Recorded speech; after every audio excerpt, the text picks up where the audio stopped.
Should I start with the fact that I'm a fucking idiot? And because I bought Breath of the Wild when it came out in 2017, I just beat it this year. Yeah, dude. I was like, dude, okay. So I'll give you a little bit of intro on it. I'm like a Zelda fanatic. I love every Zelda game, but they have a very and there's something else. Like there's so many tangents I want to go off on because Zelda has a very specific genre, right? There's no other games that like even copy Zelda, where it's like the intro and then the dungeon exploration with like there's no level up system. It's just hearts, like the way, combat the way they do, the puzzles in the dungeon, and then you get like a unique item that works like to beat that dungeon, but then in other places like for clues and shit like that. And they just do like different styles of that for every Zelda game basically.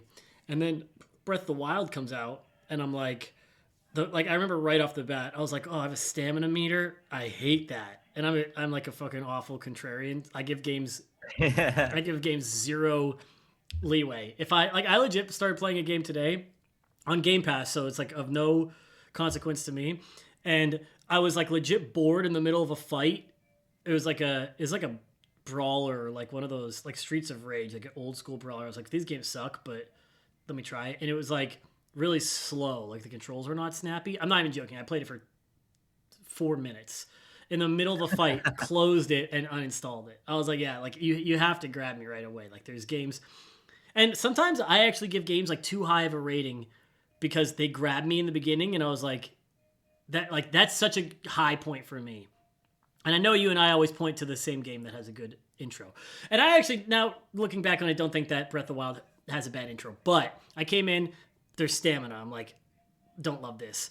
And then you do like the first like mission, and the old man's like, you have to go to this thing. And I was like, I'll just climb this closest mountain. And I can't because I don't have enough stamina.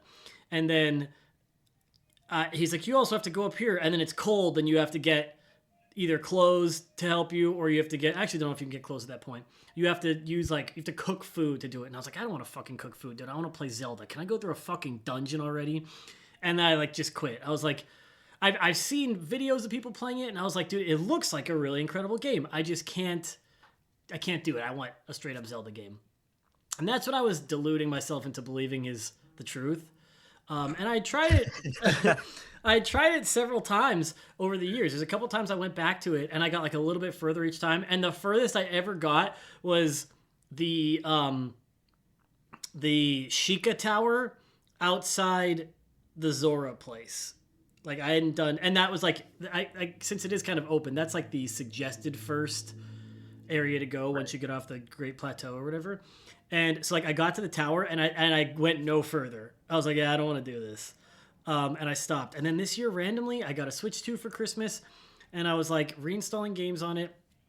And I was like, yeah, let me get Breath of the Wild. I think I was like about to go on a trip or something, and I was like, I just want to have it on the Switch. And I was like, let me just start. And for some reason, like right off the bat, like it just clicked. I was like, I think what helped actually was that I got to that point. So I was like, all right, I have to get back to where I was. I can't quit before then because I'd be a fucking pussy.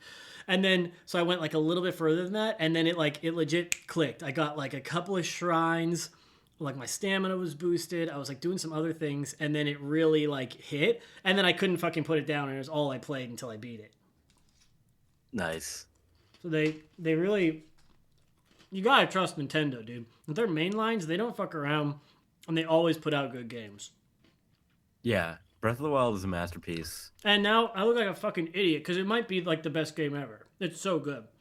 It's so good, dude. And I like, beat it so many times. And this is the only game that I've ever done this in. I played it again. The first time I played it, I kind of went in a straight line to everything I wanted to go to. And, it's Breath of the Wild. You get distracted by shit on the way. mm-hmm. You see, like, a Korok thing or whatever. Or I'll be like, oh, what's this? What's over here? Or you find a shrine. But the second time I played it, I was like, I never used my horse a single time. I want to use my horse. And they have a pretty cool feature where if you're on a horse and you're on a road, you don't have to like steer. Your horse Yeah, will just follow the road. So I just like rode my horse on the road and like just took in like the actual like kind of like set pieces, kind of like the way you would explore the zone. You would see it if you were on the fucking road on a horse, Mm-hmm. and I was able to take in like way more of the game and like see things in a different way rather than just like going over a mountain to get to where I was gonna go. But I can't think of another game I would ever do that in, where I would be like, oh, I'm gonna take the slower path to explore. Every other game, I'm like, how do I get there as fast as possible? I hate holding up on my control stick. Yes. I'm gonna blow this building up. You're Like, you're so right, and it's crazy because Breath of the Wild might be the only game that's ever done this, and I was blown away by how much of like the non storyline or even quest line shit that I just wanted to do. And when you talk about getting distracted, I remember like, so my efficient mind is I would, if I had to get somewhere and it was far east, I would climb the closest mountain and then glide as far as I possibly could, because that's the easiest way to avoid all the obstacles, right? There was a million times, and I specifically remember this one time where I'm gliding, and like 4 seconds into my glide, I look down, and below me, there's very clearly a ring of stones in water that I was like, that looks interesting. I wonder what that is. And when you go down, if you drop in the middle of it, you get a Korok to pop out, and it gives you a seed. I didn't know that, but I was like, let me just go see. And I dropped in the middle of it because it was like, it looked like a fucking bullseye, and I'm a stupid rat apparently. And but it was like a real steep drop, and like I sacrificed my efficient long cross mountain stretch on the glider to drop into this water to get a single Korok seed just because it looked interesting. It was like, there's a waterfall, there's a pond, what is that? And as I'm hitting the water, the Octoroks pop out, so I have to swim out, and then I want to fight them because they drop the balloons, which are like really good for some things. You get the Octorok balloon or whatever, you know what I mean, to lift shit. yeah, I know what you mean. It's like an interesting feature. So, and then that's another thing where fighting is cool because the fighting is fun. It's just interesting. It's like a cool battle system. But secondly, every single enemy drops something valuable, and so it's like you want to kill them because it's like I'm getting Bokoblin fangs or whatever if I kill this guy, which is useful, or you know what I mean, like they give you materials for making elixirs and shit like that. And that entire system of like, you want to use elixirs, so you have to get a bunch of items to use them, so you have to kill enemies to get it, and then you have more elixirs to use to fight the enemies better, to continue doing your thing. Like it's circuitous, but it's also worthwhile. Like I never felt like I was like, oh, what am I doing? You know, in games where there's like a grind, I'm like, what the fuck am I doing getting all these bullshit items? I would like go to make an elixir or an item and be like, do I have the required items for this? And I'm like, yes, I do. I have 5 of these. Thank God I went into the woods and fucking picked up that shit I saw. Yeah. And it's just like a wholly unique thing. Everything, like, everywhere is valuable to explore. You're climbing up a mountain. There's stones that you can use, topazes and all those for selling or for crafting or for upgrading equipment. If you're in the woods, there's mushrooms. If you're out on a plain, there's Hylian herbs, you know, shit like that.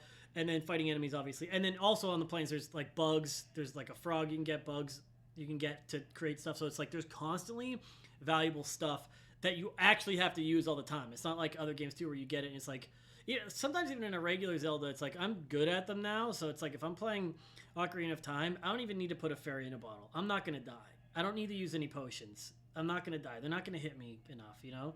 But in this game, it's also challenging enough where I'm like, yeah, I should put on that electric resistance for this fight. You know, I should. It's like, it's just such an interesting and beautiful system where everything is useful. And even a lot of games, like you look at something like Skyrim, which has the same map layout, and it's like, I don't like, it's just from walking from one place to the next is just, you're just walking. Nothing of value or import is along the way. Yeah, nothing helpful. Their crafting system eats shit by comparison. I mean, it always has, but now like this really shows you how bad it is. There's nothing you can get on the way. Oh, like a cave, and you go in and it's like procedurally generated bullshit that means nothing, and there's just more Draugr in there, and it's like, yeah, this blows bad, like real bad.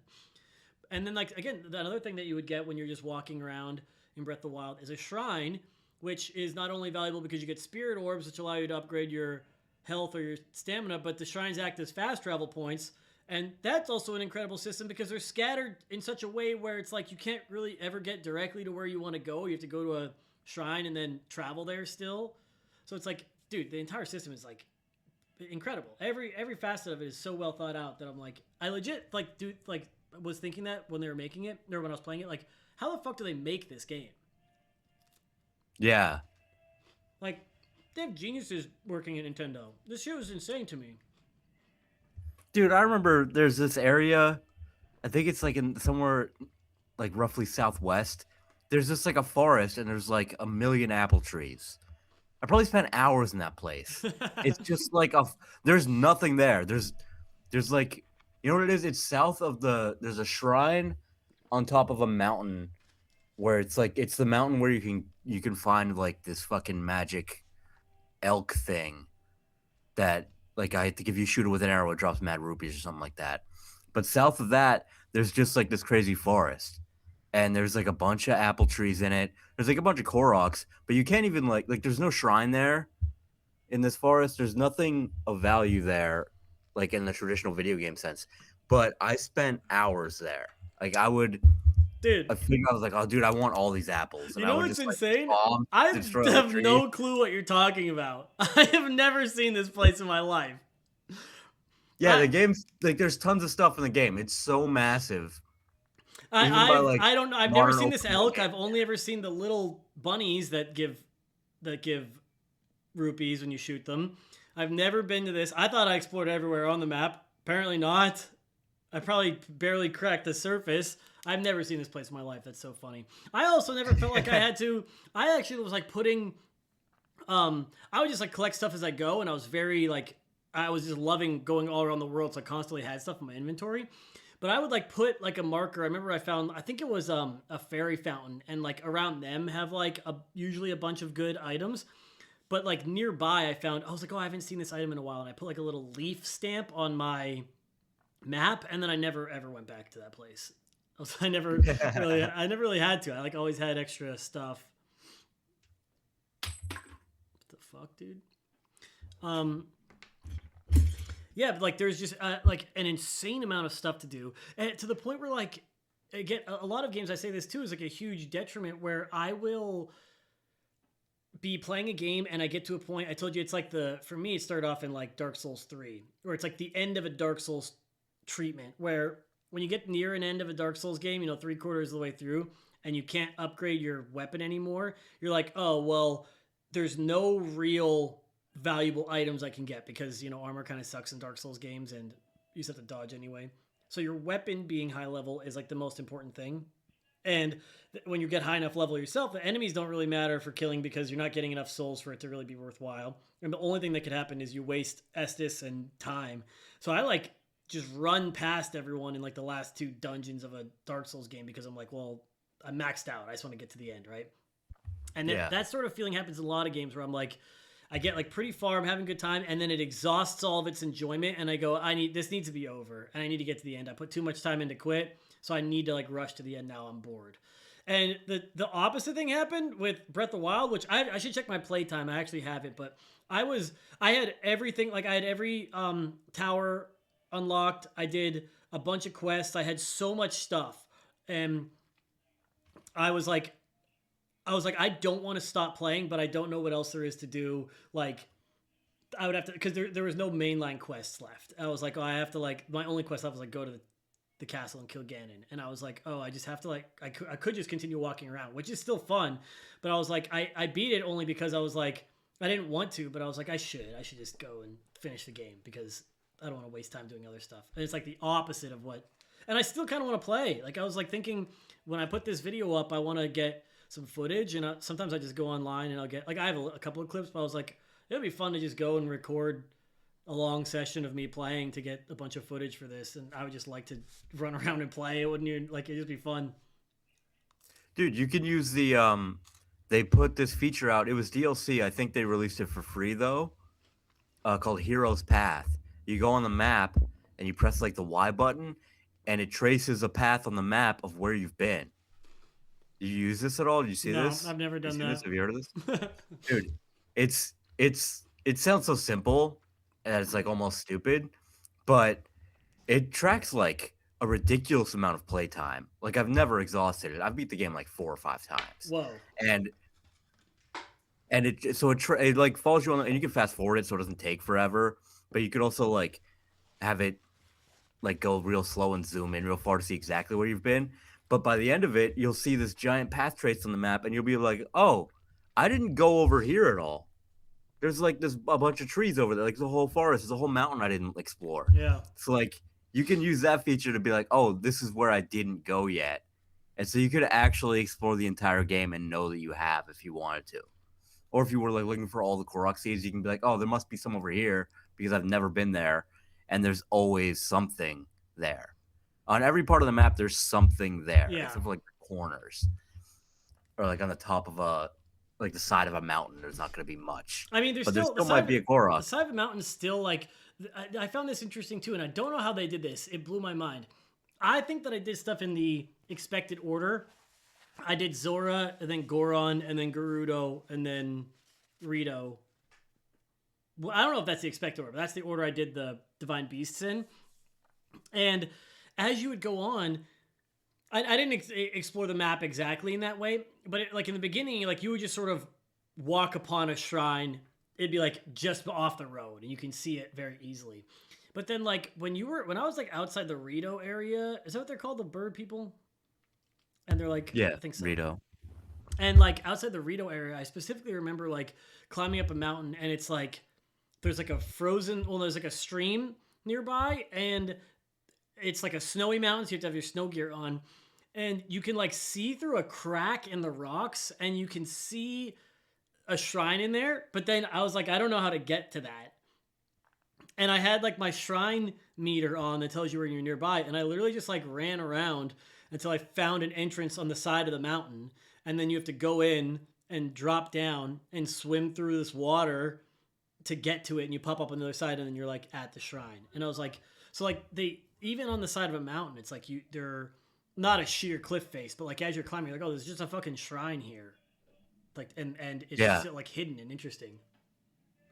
Yeah, they had a bunch of great hidden shrines. There was that other one in the Heber Mountains where it was like there was like a frozen river, so it hurt you if you swam in it. So but there was like a shrine through like a path underneath it, and there's like a million ways. The game just allows you to be so creative. There's like a million ways to get in there, but one of the coolest ways I found, I think, is the intended way, is if you knock a tree down nearby, you could float on it like through this river and go through like the narrow passage to get in there. I never even found that either. Yeah, you probably just figured out some other way to get in there. Well, I think I told you too when I maxed out my stamina first because I didn't, for some reason I was like, I didn't look anything up about the game, so I had no idea how much stamina you could get or health, and I was like getting some health here and there, but I would do like 2 or 3 full stamina upgrades, or like 2 or 3 stamina upgrades for every like health, just because. And then I told you, I was like, oh, there's got to be, I'm pretty sure your health maxes out at 2 full bars, because that's what it would do when I would do the overheal items, which also is really cool. Yeah. You could get items that are just, you find items that are like, oh, increases your max health, and if you craft it well enough with like 5 of them, it'll give you like plus 15 hearts, which and I would already have like 10, and I'm like, oh, I don't have 25 now or whatever. I was like, I don't know, like whatever the math came out to be. I was like, oh, I'm losing hearts here, so that must be the max. But then so I figured it out. I was like, oh, there must be like 50 shrines left at one point, I told you. And you're like, oh, you can only get up to so high. There actually isn't enough to max both of them. But that still means there's like 30 shrines left. And I was like, looking at my map, I was like, how the fuck is that possible? Where are all these shrines? I was like, this is so crazy. There has to be. I've missed like 30 shrines. And I was like, I have no idea, which is crazy. I was like, because I was talking to another friend who was playing the game. He's like, dude, you're going to get to this one shrine. It's going to be so huge. You're not going to know what to do. And the entire playthrough, I was like, I have no clue what he's talking about. I've never encountered this shrine. And I don't think I ever did. And I was like, I mean, there's that one plus 29 others out there somewhere, which is, I mean, they're so much fun too, which is crazy. They're just like a blast to do. Yeah, the shrines are great. They're just so good. Mm-hmm. It's crazy that they're like how well done they are. The only one that I went into and didn't complete is there's a shrine where you have to do stasis and then blast a ball across a big open gap into a hole. And then you like climb up a wall and you have to like go to another one, but there's like Tetris blocks in the way. And I could not land it in the fucking hole, and I was running out of I was breaking all my weapons on it, and I was like, I have to leave. I was so pissed I never went back. Dude, it's such a great system because you think about it, every open world game is just open world, and they're like, yeah, we did it. We made an open world, and their open worlds all suck. Zelda made a good open world that's actually fun to explore, and within it, they put like 100 little linear, self-contained things that are the shrines, where it's like, here's a giant open world you can play. You can do whatever the fuck you want, and it's really fun. And also, here are these little self-contained puzzles, and they're also really fun. It's like we can do both. We can make a little Yeah. linear, like puzzle like section that you have to do a certain way, but there's still like a bunch of ways to do it. But you like there's a set goal, and then here's also the best open world in the history of video games. Yeah. They did them both, It's and it's unreal. so perfect because it breaks up. If you ever somehow got bored of doing open worlds, you just go to a shrine and be like, okay, how do I solve this problem? And the crazy thing is, like, again, I would just be like climbing a mountain, and in like 5 ways it's fun. Like the act of climbing itself is fun because I'm like, I have to manage my stamina and get from point to point. Like that itself was a blast. But then it's like also you see something on the side of the mountain. Oh, what is that? Oh, it's a stone formation I can break to get flint and opal and luminous stone and all these things. And oh, I want to go find that along the way. And then there's like you get up onto a plateau and there's like monsters or a shrine up there. And then you crest the mountain and you see a ton of you're at the top and you're like, oh look, not only does it have this crazy view, I can go to all these places. Everything that I see is visible. There are so many times in the game. I remember specifically, I was in like the southeast of the map, and I was the south the southeast of the map is just there's like a big open like field and then a huge mountain, and then as you head west it goes to like a jungle-ish area. And Right. I when I was on my quest to get all the Sheikah towers, I saw one. It was probably like two. Another thing that is crazy is if when you're like zoomed in with the you could like zoom in and tag stuff while you're with your looking glass or whatever it is. And I see a Sheikah tower from the top of this mountain, and I click it, and then when I go to my map, it's like 2 map portions away. I was like, how that's nuts. It was so far away. And I was like, well, I just want to go there now because fuck it. So I just start floating, and I have a video of this I'm going to upload because it blew me away. I start gliding as far as I can, and I'm like going over, and first of all, again, it's like beautiful. I don't think enough people give Breath of the Wild credit for how good it looks. Like in the distance, there is a gigantic mountain range, and like the sun is setting behind it, so it's like a red sky. And then to my right, like off in the distance, you can see like from where I was, you could still see like Hyrule Castle. And then in front of me, it's like turning into a different biome. It's going from like a mountainous region into like a greener and then into like a jungle-ish area. And I look to the left and there's like a fucking dragon flying through the air. There's like a slender, one of those Right. the slinky, skinny little dragons doing sine waves through the air. And I'm like, what the fuck is happening right now? And then I keep going, and there's like a plateau, and I land on it, and there's a Lionel there, but I was out of stamina, so I had to land there and fight him. And I was like, this is unreal. Like, what? Like, they could not possibly have had someone QA this to have that be like an expected route. There's no way. Yeah. But like the programming, what they've done is a miracle. I can like it looks beautiful as I'm doing it. The traversal is interesting on its own because another thing is like, oh, like just holding forward is boring, but I just spent like a lot of time and energy getting up the side of a mountain, and then I'm rewarded by getting to fly very far. But it feels good. Somehow they made just holding forward feel good because I'm like, I'm crossing so much distance to get to this thing I want to get to. It's like, you know what I mean? In a lot of games, like, it's like, yeah, just holding forward sucks. Except for when I'm doing it here. Why does this one feel good? And then there's like all this cool shit in the side. I'm like, oh my god, should I go to that dragon right now? Should I stop? I don't even want to travel forward anymore. And I stop, I have to, and there's a fucking Lionel. I'm like, and I have to fight this hard enemy. It's insane. I was like, this is actually like psychotic how good this is in every way. Yeah, it's perfect. It's the Yeah. best open world ever because you can just anywhere you go, something cool is there. Yes. It really is. Dude, did you get the DLC? No, I didn't get the DLC. I should get it. Oh yeah, it's totally worth it. Oh, 'Cause there's the best dungeon is the DLC. oh. They add more shrines. I will say my only gripe will be I've started playing Wind Waker right afterwards, and because I was planning to play Wind Waker, so I got my wife into Ocarina of Time for the first time ever not too long ago. I was telling you, and it's been really interesting to watch her play because I've played Ocarina of Time so many times as a kid. It's like one of my favorite games ever, and I know it so well that I'm like completely tapped out on it. Like I couldn't really play it again. There's nothing really like engaging for me about it just because I played it, so many times. And I know it that well. So, but it was fun to watch her play it again and be like, oh, as someone who like really shouldn't play a lot of games, I was discussing with you like, oh, it doesn't really tell you how to do this, and it does tell you. There's like a bomb wall that you have to blow up in the water temple that it like doesn't really tell you about. It like shows you that you can blow up walls, but like the one is like really tough. And I was like watching her check every room again in the entire thing. And then I was like, oh no, you have to blow up that wall. She's like, how do you know? And I was like, I can just kind of tell. And it was like a little bit different color than the rest of the walls. Right. I know what you're talking about. Yeah. So like that happens, and that was fun to watch. But I was like, oh, I really want to play Wind Waker again because I just haven't. I don't really. I'm like too lazy to use an emulator. I know it sounds so stupid, but I have the Nintendo Online thing, and they with the Switch 2, they now have a GameCube emulator, and there's only like 5 games on it right now, but Wind Waker's one, so I'm like, I'll just replay it on there because I'm lazy. But anyway, I have Switch 2, so I'm playing it on there. I started playing it after Breath of the Wild I beat for the first time, and like right away as soon as the game starts, I'm like, this fucking sucks cock. I don't know if I can do it. Like it's so hard to go back to, but I push through, and I'm telling you, dude, this is the crazy thing about Zelda games is they have such charm, they're built so well that by the time I got to like the first major dungeon, it hooked me again, and I've just been like, yeah, this game actually rules, and it's really well done.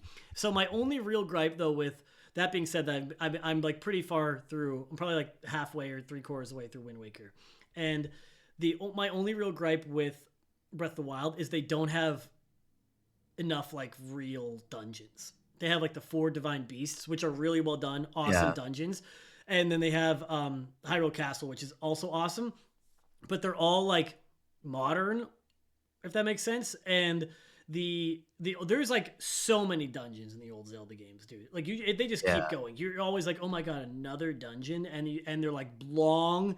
And they're sometimes convoluted, and it's like, but I love that about them. That's my favorite thing about the games. So there's basically like 5 in this one. There's like, I've already gone through probably 7 in Wind Waker, and there's more. Yeah, that's also my only complaint about Breath of the Wild is the divine beasts are the dungeons. So there's only 4 or 5 if you count the DLC, and they're not they're just not the same. Yeah. In Dungeons of Zelda, there'd be like a quick puzzle. It'd be like, oh, defeat all the enemies in this room to open the door. They don't have any of that. The closest thing they have is there'll be like an infinitely spawning thing with enemies that you shoot one arrow at and they die, like the little floating head things, and that'll like destroy a barrier when you kill them all. Like the dungeons are actually the worst part of Breath of the Wild. Yeah. Which is a crazy thing to say about a Zelda game. The interesting thing is they made them all like really cinematic and awesome. The divine beasts are really incredible, but they are not they don't have that classic like Zelda magic, I would say. Right? Yeah. And that's my only gripe. And that's the feeling that I used to have for the entire game. And then they like when I didn't want to play it and they won me over, and it has its own sort of magic. But like I really like the feeling of even and like in it blew me away in Wind Waker. They do a really obnoxious thing, but it somehow is like a total blast. So when you do, there's another thing I complain about with. No, I don't think enough. I wish more people would try and copy Zelda games. I said this to you before. Like really amazing games don't have any ripoffs because they're too well done and people don't know like what makes them good, so they can't copy it. Like there's no Zelda likes. There's no God of War likes. Like they don't exist. There's like one decent one in Dante's Inferno, but it's just okay. It's like not even really close. And and again they copy like the main part of it, but they don't really understand what makes it good. So it's not like well polished or anything. So there's no like Zelda likes. But I have noticed that a lot of games have been doing this thing that I want to say Zelda created since A Link to the Past, where the game starts and you think your goal is to do these. It doesn't Link to the Past. I know at least it does it in Ocarina. It does it in Wind Waker. I can't remember if it does it in Twilight Princess because that game's a little bit weird in its construction. But you start the game and you think, oh, I have to collect 3 things and then that's the boss, right? That's like they they tell you that in the game. They're like, well, get these 3 tokens, and then you'll win. You'll win the day. And obviously, when you get the 3 in Link to the Past, you like get sent to the Dark World or whatever. Yeah. And then like, oh, now you have to get the 7 medallions. The exact same thing happens in Ocarina. Right. No one ever draws that parallel. I always say Ocarina is basically just Link to the Past in 3D. They copied it like wholesale. Yeah. I don't think it's a bad thing, but it's like, oh, get the 3 medallions, and then you pull the sword out, and it's a whole new world with 7 more. Wind Waker, same thing. It's like, oh, get these 3 orbs, you get them, and they do something a little bit different, but then you have to get more. You have to do more dungeons, right? You come out, it's like, here's the first like intro world, and then here's like the bigger world or whatever. And so I've seen like some games actually try and copy that, where it's like, oh, you have to get like this, and then it opens up into a bigger thing, which I don't like, because again, they don't do it well enough for it to make sense. Zelda has like a really interesting charm to it. Whenever you play a Zelda game, people, I don't think they realize it when they're playing it, but like, the reason why that's fun is because along the way, all the people that you have to talk to for the story are like really weird and esoteric and like stupid. Like, you just meet people that look weird and have like lanky, weird proportions, and like, that's another thing I didn't really like about Breath of the Wild. It's like in like Wind Waker, like one of the guys you have to talk to like play the game is just like a goofball idiot, you know what I mean? And one of the, like, in the very first island when you're leaving, it's like, go and talk to your grandmother, and on the way there's like a kid that's chasing you, and he has a giant snot bubble coming out of his nose. Like shit like that. There's always like guys that like his head's too long, or he's like a hunchback, or like they, you know what I mean? They always have these weird characters, and they like talk weird. And they have some people in Breath of the Wild that do it, but they all kind of look like people. Like the weirdest like body formation is like what's that? Is it the Yiga clan? Like the boss of that, when you fight him, he's like got a weird body style. But like most of them kind of just like look like people. You know what I mean? Yeah. But like, yeah, that's a sort of thing I miss from it, where like there is like this weird thing where like, you're talking to someone and they have, again, they only emulate it in like the weirdest I think are the fairies, because they do that thing where they like scream at you. I was like playing it with my wife sitting next to me, and she's like, "What's that noise?" And they're like, "Wah, wah, wah, wah, wah, wah, wah." I'm like, "Oh, I don't know." And then she's like, the one starts kissing you, and they're like moaning, and I'm like, I can't play this around people. I'm like a fucking weirdo. But I miss that about it, because they have these like fun, goofy shit going on all the time. They're like, I don't know, it's just like really goofy and silly. Like it like takes gravitas away, but in a fun way. You know what I mean? It's like, so that's like the only thing I miss about Breath of the Wild. I don't think it's worse off for it, because they do everything else so masterfully that it doesn't fucking matter in any real way. But like, everything is like a little more serious. You go to the Deku Tree, and he's like a guy, and he's fucking dead serious. And when you're like getting all your memories back, like Zelda's like a real person in this game. It's like, she's kind of just like she has like a personality. She has flaws. Yes. Instead of being a thing that you need to rescue. Yes. She's actually a person. She's not just there. She's like does stuff, and and I mean that whole thing was really interesting too. I wondered this: can you beat it without getting all the memories back? Yeah, I don't think it's necessary at all. Oh, okay. I mean, you can beat the game without doing almost anything, because you can just go straight to Ganon and fight him, but you'll have to fight all the other bosses in a row before you fight Calamity Ganon. Oh, that's neat. Have you ever done that? I have not done that. I've beaten the game, like I told you, like 5 times. That sounds crazy. Like, you'd have to fight all 4 of the blights before you'd fight him. Yeah, it's that's how the speedrunners do it. They just go straight to Ganon. They get like bomb arrows on the way. I was gonna say too that I was a little bit underwhelmed, and I say this again as a fan. Have you ever played Wind Waker? Yeah. This is gonna be a spoiler. The reason I love Wind Waker so much, I will never ever forget this. In the final fight with Ganon, first of all, the fight's sick as fuck, but then Link beats him by jumping up into the air, and he lands with his feet on Ganon's shoulders, and he's like doing it like an axe handle, like down smash, like holding the sword, and he impales Ganon in the forehead with it. And it's like the coolest fucking ending ever. Like, I've always loved Wind Waker. It's my favorite Zelda game because I love the ending so much. I think it's so good. I'm like, every time I get to a dungeon in this playthrough, I'm one step closer to that fucking ending scene, baby. I can't wait. It's so good. And And actually, the scene when I didn't remember this part, but the scene when you first confront Ganon, you like do the three things. You go to the tower. You don't even. This game is interesting. Wind Waker is interesting because you don't. He doesn't know who Ganon is in this game. No one's like, oh, it's the Legend of Ganon. You just show up and he's like, yeah, I'm Ganondorf and I'm fucking up the world. And then Link charges him with his sword and it doesn't work. And Ganon backhands him. And then he like grabs Zelda and he's like gonna kill her and you get rescued. And also a dragon shows up and blows up Ganon's entire tower that he's in, which is really cool. But so like there's all these cool like things like this, and the whole Ganon setup is really interesting. And then in Twilight Princess, you have a really great fight with Ganon. You and I love Skyward Sword a lot. It's not Ganon, but you have like probably the best fight in the series, I would say, against Demise. Oh yeah. Demise rules. That's that like fight is so good. I think it's the best fight in the entire Zelda series. And then so I was again slightly underwhelmed by Ganon in Breath of the Wild because when you kill all the divine beasts, it takes his health down to half when you start the fight. And then I told you this. This happens a lot when you and I discuss games. I'm very stupid, and I accidentally brute force my way through games without using some of their intended mechanics because I didn't realize it existed, and I can do it without. And so I never parried anything for the entire game. And when he was shooting, there's like a point where he's invulnerable. And I asked you this after I beat it, but he climbs on the wall and he doesn't come down and contest you while he's just shooting lasers at you. And I legit would just get hit by them over and over until he jumps down. And then every time he would swing at me the first swing, I would perfect backflip it and then flurry strike him and it would let me hit him then. But I had to do like 5 times to kill him. And then I found out from you that you're supposed to just parry the laser beam, which I didn't know was possible. So I would just fucking get the shit beat out of me until I could do a backflip. But anyway, that fight was still kind of easy.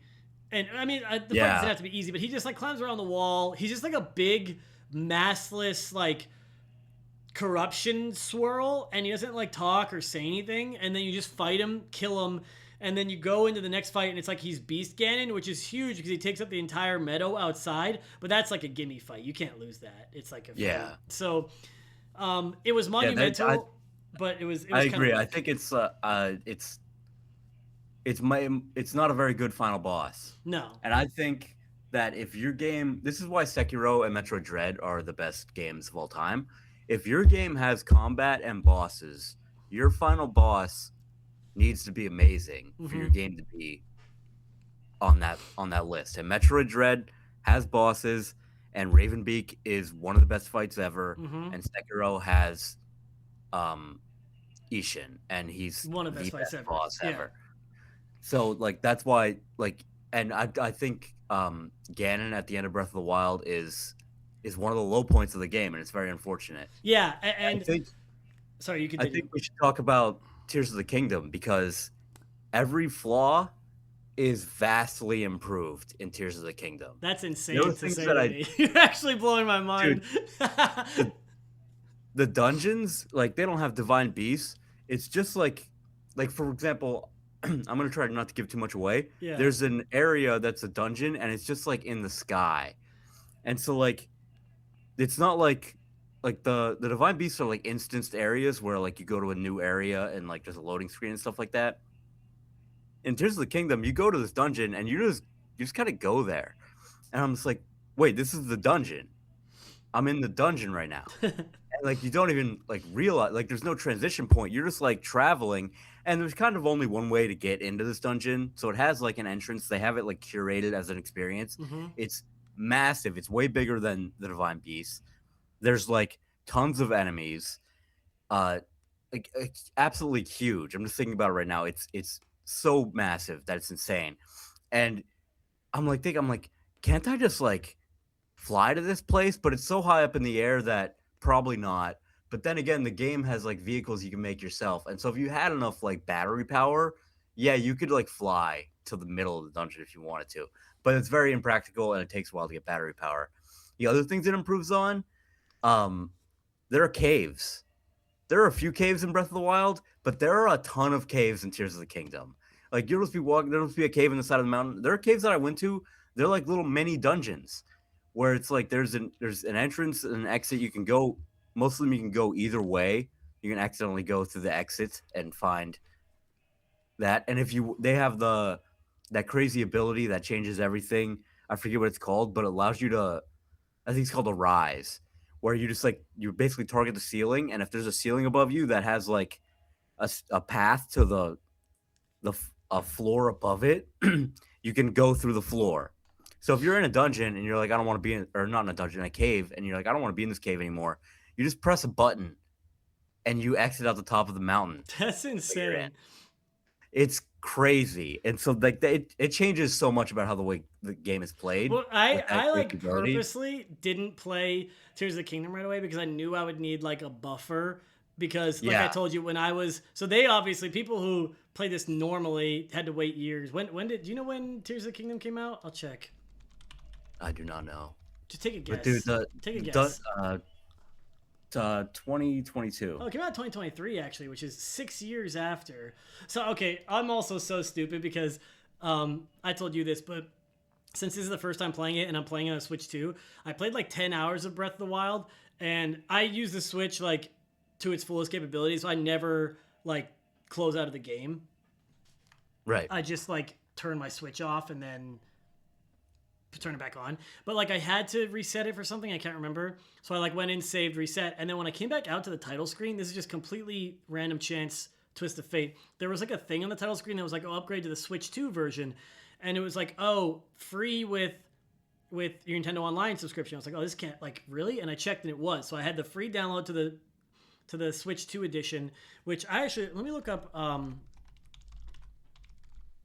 because I don't know what it actually gives you. I know that it says 60 FPS, faster load times, better resolution, performance upgrades, an additional save slot. That's interesting.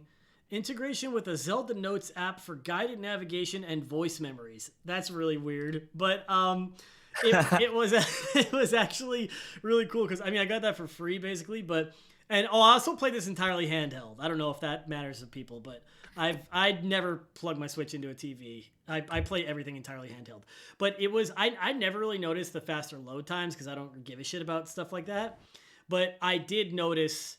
And I've never noticed this in a video game before, but like going from playing it to on the Switch 1 version to upgrading it, I definitely noticed a frame rate increase, which is visible and like kind of noticeable. It's smoother. I don't think it really enhanced the game in any real way.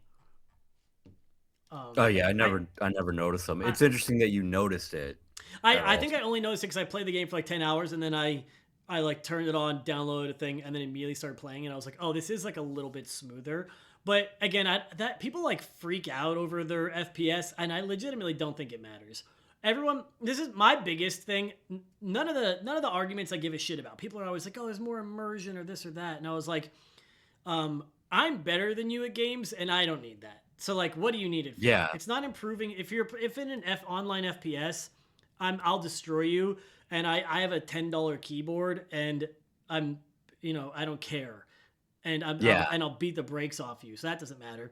And if it's like a single player game, it's like there's so many more things that add to immersion than frame rate. And in fact, I think like frame rate might take you out of it. There's so many other things like I think immersion is fake in most games. It's like I never like feel like I'm in the game. And games like I think games like Zelda have really good immersion because I almost forget I'm playing a game. My biggest thing about immersion, I tell you all the time too, is when you can like a thing that ruins a game for me is when you can see behind the veil. I've never once, and that by that like if I'm playing, I can't think of an example, but like if you're playing World of Warcraft, right, and you're like or like Destiny, and you're like, oh, I want to get this upgrade. Oh, I need 10 of this item, which allows me to get one of this item, and then I do that 10 times so I get 10 of the upgrade items, and that allows me to get the item I need, right? And when you start thinking like that, you're not like, oh, I'm just playing this game and having fun. It's like I'm doing this task 10 times and then this task. Oh, I'm doing 100 tasks to get that, right? And you're just yeah. thinking task to task in your head. And that never happened. The immersion for me in Breath of the Wild is that never once occurred. I was never like, oh, I have to go here and get this item to do this thing because it's so well balanced that I could go and like 50 different locations to get the item I need. And like I could just be, and I never had to be like, oh, go online and find out where to get apples or go where to get this because if I just walked around enough, I would find it. And Yeah. walking around is fun because exploring itself is fun. You can use a horse, or you can shield slide, or you can climb a mountain and glide, or you can just walk. And along the way, you can find an enemy outpost, or you can find a shrine, or you could just find, anything. So it's like that itself all leads into me keeping immersion, where all I'm thinking about is like the game and just playing and having fun. And so like that, you never get taken out of it in that way like other games do. Oh, and I wanted to actually, now that I'm thinking about it, I don't think, as far as like I played the Breath. I'll get back because I'm getting off of the topic of I first played it on Switch One edition and then Switch Two. There was a point where I think it was the area of the map that's like, that valley that you told me about. When you like come out of that valley on the west side of it, there is a segment where it's like green rolling plains before it turns into the Gerudo or the Rito area, and there's like a mountain in between. Right. And so I like come out of this valley and I like come around a winding upwards trail as I'm like climbing over this thing. I'm finding the most efficient path. And I come like up on top of a little mountain, and it like comes into a green grassy hill, and the clouds, the sun is at its zenith, bright blue sky above me when I crest this hill that I couldn't see before because I was in a valley. And a cloud passes over my location, and I only know this because the cloud shadow covers me in my surrounding area and then like slowly passes by and is gone. And it felt like something that could happen in real life, and I've legitimately have never experienced this before in a video game, and I was losing my mind that Breath of the Wild was doing this, where I was like, this is like legitimately beautiful. They have made this stupid ass meadow in the middle of nowhere with nothing there just look interesting. I was like, it like gave me like nostalgia almost. Like this never happens to me in games. I was like, why is this so picturesque? Why does this look incredible? It's the lighting or the combination. It felt like I was on a real fucking mountain, like on a hike. I was like, this is crazy. No video game has ever done this to me before. Yeah, and that I would think it's important to say that you're a person that actually fucking goes outside. You're not like a gamer that's trapped at his house. So I've like been on top you of know what a a real mountain looks like. 13,000 Yeah. foot mountain in Colorado before. And I legitimately, dude, I was like, I don't really care about graphics in games. And the thing about Zelda is it's still like cartoonish in a way. You know what I mean? Like it's not like, you fight a bokoblin and he's just like a goofy, hunched over grunt goblin beast. He's like, you're not like fighting. It's not like The Last of Us, and you're just fighting a person. I can see Yeah. the pores in his skin when he breathes and shit. It's like they don't have any of that. And like Link's hair is just like big globs of yellow. And it's like it's still like cartoonish. And I was like, this is the best looking video game I've ever played. The stylization of that was incredible. And it wasn't anything. It wasn't even one of their picturesque moments where I have a bunch of pictures I took where it's like I'm in between two mountain peaks, and like it's cloudy and you can see one of the beams coming that from a divine beast I already got, and it looks really neat, but it also looks like an action movie. This was like a serene meadow with just a clear blue sky and the sun shining overhead, and I was like, fuck, this looks sick. And I was like, how did they do that? Like it blew Yeah, it how blew did me they away. do it? I don't know. I say that about everything they did. I was like, how did they fucking do this in this game? Dude, let me continue selling Tears of the Kingdom to you because it's fucking Okay. so in Breath of the Wild you start on the Great Plateau. The starting area in Tears of the Kingdom is like the Great Sky Island. It's like it's got to be 3 times the size of the Great Plateau, and when you finish it, you finish in Breath of the Wild, you finish it the Great Plateau when you get the parachute so you can jump off. In Tears of the Kingdom, you don't get the parachute. You just jump off and you land in like a lake. But it's so high up in the sky that you're just like doing this dive off this platform towards this lake, and that's when they do the title sequence. Where like like the title of the game comes on, the music changes, and you're just fucking falling in a dive this whole time, and it's fucking incredible. And it's like the camera zooming around showing you Hyrule for the first time, and you don't have the fucking parachute yet. You actually don't get the parachute until like a decent amount later. Like you can wait a long time to get it, which I thought was very interesting. And like so it's the same map, which might be a complaint some people have, like, oh, they just use the same map again. But it's not the same map. First of all, I told you they have caves. They have like so many caves. There's a ton of caves. There's caves I was in for like a half an hour. I'm like, I'm still in this fucking cave. This is awesome. And You jump down. There are holes in the ground that you jump down, and you go to this area, and it says the depths, and you're like, "What the fuck is this?" I open the map. It's the whole map, like the whole Breath of the Wild overworld again, all underground, and Damn. it plays totally differently. There's not like mountains. It's all dark. You have to like light your way through it. Oh, So it's literally twice as large as Breath of the Wild. And people say it's the same map. you already sold me They on have it, the depth. but it reminded me of two other things that are like fucking dope. There's like a puzzle labyrinth in Breath of the Wild that's like there's three of them. It's like the weird they're just puzzle labyrinths. That's what they are. I can't describe it any better than that. But I know exactly what you're talking but the about. one is in the forest and it's completely pitch black. And I was like, how did they make this Yeah. fun? You have to navigate. You never get. It's like one of those things in Zelda's where it's like, oh, if I light enough torches, the whole thing will light up. And then you just keep lighting torches, and you're like, I can't fucking see shit. Where am I? And it just keeps happening. But the entire game is like available to you. So there's like a million ways to do it where you can just light everything on fire if you want, and it shows you enough. You could updraft and see where you're trying to go, or you could just walk around normally the way it's intended because there are some enemies you have to fight. Sorry, I heard a weird noise in my house. And then, or like there's a bunch of different ways you can do it. And then you find like a Hinox or whatever, and you have to fight him in the pitch dark to get the thing on his neck to open up the shrine. And I was like, dude, this is Yeah, fucking dude, sick. that area rules. Like that's so cool. They have all these weird things. Oh, and another thing we didn't talk about, like another big gripe that so our gripes I think are funny. It's that we've said there's not enough classic Zelda dungeons. I said there's not enough like classic Zelda weird charm bullshit. And the Ganon and everyone else's gripe is like there's breakable weapons. And I was like, yeah, it literally doesn't matter. You get so many. Yeah, I never cared about The that. reason why, if you have to, they must have been like me because the only time you complain about breakable weapons is if you play under like 5 hours. Because if you once you get to a certain, like in the beginning, it's like you kill a bokoblin with some bullshit thing that you have, and he drops like a club which breaks in 5 hits, and you're like, damn, that sucks. But then you get a little bit further past that, and you get weapons that last longer, and you're like, oh, this isn't really an issue. I had like. I told you when I got to Hyrule Castle, I was like so conservative. I had a full arsenal of weapons because I was so nervous that I wouldn't make it through the entire thing, and I broke like 2 weapons. Like it didn't matter, and I found more along the way. I don't know. Yeah, like, they have strong enemies there, so you're gonna Yeah. get more weapons. they really have like there's you would have to be really bad at the game to have like not gotten enough Korok seeds to expand it enough to have a worthwhile complement of weapons, and then also go in and exhaust all of them without getting enough replacements because they're just like scattered on the ground sometimes. There's like an armory in there you can find. It's like if you explore enough, you'll find it. There's also other ways to like kill enemies, like with arrows and with bombs and all kinds of shit and like exploding barrels and magnesis and things like that, which we also didn't talk about at all. There's so much fucking stuff in this game.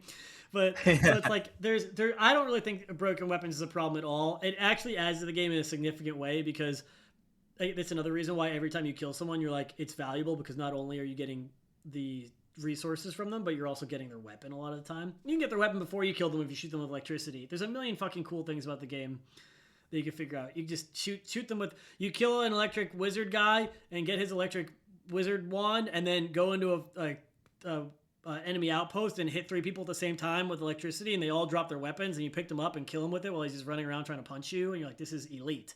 I'm so smart. I'm a fucking hyper battle genius, and I just overcame. I'm so good, dude. And then you can also do what I did, where in that clip I sent you, where I accidentally got spotted by enemies, an entire camp of like 15 fucking Lizalfos charged me down, and I just kept swinging on them with a big ass claymore. Yeah. And I was like, that's all. Oh Sometimes that's all you can do. I mean, there's a million ways Yeah, to that was play. awesome. There's no like you and I don't think had a single overlapping experience in the entire game.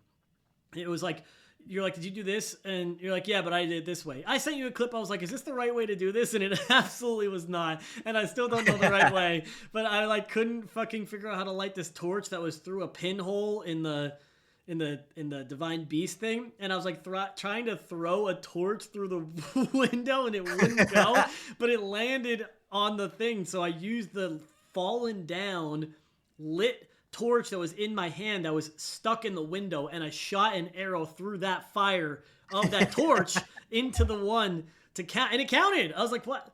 They couldn't have planned for this. I was like, why did they let me do it that way? I also They just let you do whatever you want. Yeah. And like the dungeons are all interesting because all of them, I'm pretty sure all the divine beasts you move when you do it, which is like a really Yeah, that's like an interesting thing it's a about it. very interesting and unique thing. And they also start off Took so me fucking forever to hot. realize it too. They start off so hot when you do the Zora one, and you're riding the Zora guy around, and you have to use the ice powers to break the ice blocks as they're flying at you, and then he takes you over to the fucking waterfall, and you fly up it and jump into the air and use the zoom in slow mo arrow shot to blow up the fucking things on it. And that's just to get in. I'm like, what am I playing, dude? This is like the most cinematic fight I've ever had in a video game.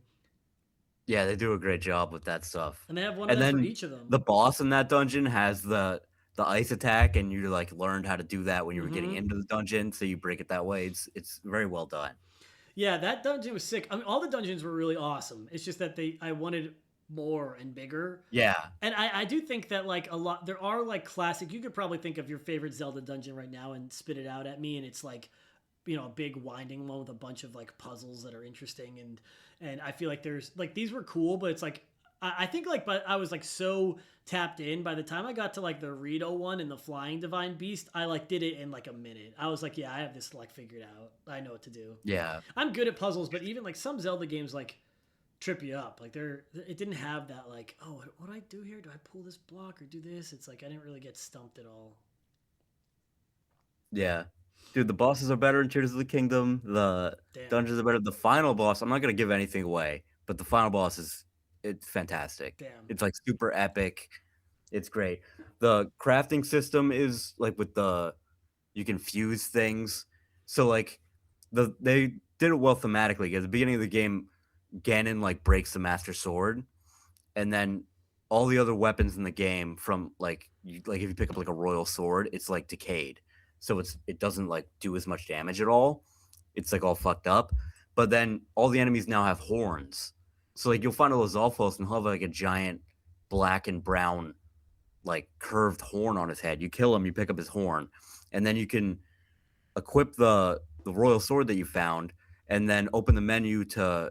And they made it real quick, so like you can do it with like a quick menu. You can find the horn from the Lizalfos, and then you can fuse it to your weapon, and now you have like a katana with like a giant curved blade, and it's the horn of the Lizalfos. And so you can attach that to a stick, or like if you have like a two-handed sword, you attach it to that, and now you have like a two-handed katana. And so like they made it like real simple to do that, and it fits thematically with the Master Sword breaking. damn. And even like the memories are cool. What they did with the Master Sword is cool. I really like what they did in Breath of the Wild as well, where you have to go to the basically the Lost Forest. Oh yeah, I thought it was super interesting because they like don't really tell you anything in that. When you talk open world, like there's like a couple of people scattered around that like, oh, you need to find the blade of the that destroys darkness or whatever. Which is like a thing they classically do in Zelda games, but it's usually like the exposition guy in the game. That's just like Yeah, in Ocarina it's the owl, in Wind Waker it's the boat, and they're like, you need the blade that seals darkness. And then in this, it's just like some random guy's like, I heard about that. And then he says nothing else. I'm like, what the fuck is he yeah, talking about? And then someone, like one person eventually was like, it's in the woods. And I was like, what fucking woods? There's so many woods. They're everywhere. And then I eventually found, I was like, oh, this is the Lost Woods. And then I couldn't figure out how to get through. And I was like, someone has got to tell me about this too. Well, eventually they'll tell me. And then they never did. And I was like, I've got to get the fucking Master Sword. And I just wandered through until I got in. I have no idea if someone tells you how to get through. I have no idea how I got through it. They do not tell you. I just stumbled around and I eventually got into the fucking area. And then you can't even take the Master Sword out. The guy's like, yeah, you don't have enough health. It's going to kill you. And I was like, oh shit, what the fuck, man? yeah. I thought that was really cool too, because you try to pull it, and your health decreases as you do. Yeah. And then once you have enough health, you can do it. I did a playthrough where I got the Master Sword as soon as you possibly could. I did. I was going to ask I you, told you about can the you do it first two with, playthroughs I did. can you do it with temporary hearts or no? No, Oh, no, that's it what I won't was let you. You thinking. have I to was do like, that's, shrines. I'm glad it doesn't. Yeah, dude. Another cool thing is the Master Sword. I was like, what happens if you throw it? And so I press the throw button, and he shoots the fucking beam, and I was like, oh, that's so No, I fucking never tried to cool. do that. I was so Oh my scared. god. Dude, I was so scared the Master Sword could break. I was such a pussy. I did not use it a single fucking time. I got to Ganon, and that was the only time I used it. I legit didn't use it at all. I was like, Oh, dude. I was like, I Yeah, don't, it because breaks. they mentioned something like, oh, it breaks, and then like, I was like, I don't want to take a chance. I don't know. Like, if I don't want to lose it forever. I'm a coward, dude. This, I mean, you talk about immersion. Like in any other game, I was like, I don't care. I use my fucking items as soon as I get them. I was like, the Master Sword can't break. I can't break that. I can't lose it, man. Yeah, It's it like, like respawns on a timer. I think it's like 15, 20 minutes or something like but it's that. like it's just a game, right? It's like at the end of the day, it's like, oh, you just want to use your stuff. You don't care. Like what's the worst that could happen? I legit was like, I don't want this to break, dude. I can't break the Master Sword. I can't. I never used it. I was like, I'll wait till again, and he Yeah, deserves it. dude, it's just like I guess they had a Link to the Past and the original Zelda where you shoot the sword beams. I went to throw it and he like pulls back to throw it. You release the button and he just shoots a sword beam. That's I was sick. like, oh, that's so fucking cool. Well, I draw a parallel a lot. Like I was saying, Breath or Link to the Past is like 2D, and then Ocarina is basically like the 3D version of that game. And I legitimately have been telling people this, and even before I played it, but you could see the parallels immediately. Where Breath of the Wild is basically like the original Zelda, where Yeah, like you can go yeah, anywhere on the absolutely. map, and there's just like, oh shit, what's here? Oh shit, what's here? And you and I played the original Zelda on NES. I mean, at least I know I did. I don't know if you played it when you were growing up. Yeah. So I was obsessed with the original Zelda. First of all, this is Nintendo going back to 1985 or whatever. 80, I don't know when it came out. 86. You know, I was 5 years old when it came out probably, and I played it right away. There's a gold fucking cartridge, dude, and the gold NES cartridge was shiny. Man, they didn't skip on the gold Yeah. like they do with the newer ones. But I had that gold cartridge, dude. And the cool thing, and I remember this from being a kid. I remember two games where this happened. One was Ocarina, or one was, I'm sorry, the original Zelda, and Rocket Knight Adventures for the Genesis, where I was, when you're a kid, you're dumb and you're bad at games. But you would have so much time that I would just pound my fucking head against the wall until I figured out what to do. And I beat Zelda when I was a kid. I remember asking my sisters to come into the room and watch me kill Ganon because I was at the final boss. Oh, that's awesome, dude. That Yes. game is fucking hard, and Yes. I think it's like the second quest. I've probably told you about this a million times. There's a dungeon. I think it is like the second quest where you beat the game, or you can put your name in as Zelda or Link, and it'll do the second quest. And the dungeons are all located in different places. Mm-hmm. And I had to look up one of them because there's just like a room where it's two tiles of like white ground that you can walk on. Above that is one tile wide of water, like a river, and the rest of the screen is mountain.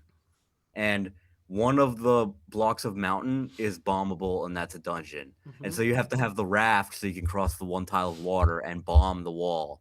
I'm like, how the fuck were you supposed to know this is there? Yeah. There's no like way to know. They don't That's tell you fuck. anything. You legit just would try. I actually think that I don't remember how I figured it out when I was a kid. I don't think I figured it out on my own. I actually think for a couple of the really tricky ones that I would ask. I used to ask my dad to take me to. No, this is going way back. My dad, they used to have a magazine section in Giant, the grocery store. I don't know if you remember this. There's a I do fucking not. magazine section in Giant, and I would ask my dad if I can go with him grocery shopping, and I would go and find the Nintendo Power magazines that they had, and check every page for Zelda hints, and they Dude, had that them in there, rules. and that's how I figured out how to do it. I was like 6 years That's old. I awesome. would ask my dad to take me fucking grocery shopping with him, and I would stand in the magazine aisle the whole time reading fucking. And it well, so he would drop me off there, and I'd pick up a Nintendo magazine, and I would read through all of it, but then I'd be like, "Mad Magazine, where are you?" I was not supposed to be reading that shit, but but the original. My point was the original Zelda. If anyone has played it, and I actually think it's still worthwhile to play. As far as NES games goes and Zelda games goes, it is esoteric and it is obtuse, and there are 100% things that you're gonna have to look up. That's just how games were back then. But this is like sounds like I'm making an excuse for my racist uncle, but it's just how we grew up. That's just how games were back then. But you. That is a really worthwhile experience as that game. But it's cool because they just drop you in a lowercase t crossing, and you can just go any direction you want, and you don't know where to go, and you just wander around for a long time. It's honestly maybe even more open world than Breath of the Wild. Not that you can do things in different orders, but like you can just immediately get lost going wherever you want. But it's like it really felt like if they said let's take the spirit of that game and do it as modern as we can on the Switch, and I honestly think they succeeded. That's what it felt like to me. It was like if this got put through a 3D modernizer, it would pop out Breath of the Wild. Oh, you're absolutely right. I actually read somewhere that when they had the idea for Breath of the Wild, they demoed it in they made like a version of it that was like the original Zelda. So it was like 2D and top down, Oh. just to, like test out the ideas with what they were working with, which is crazy. Like, just an idea for a developer to do that. Like, no one Yeah. else is like, let's test our idea out with less technology to see if it holds up. Everyone's like all about the technology with all these Mm-hmm. fucking games, and that's why they suck dick at the end of the day. Yeah.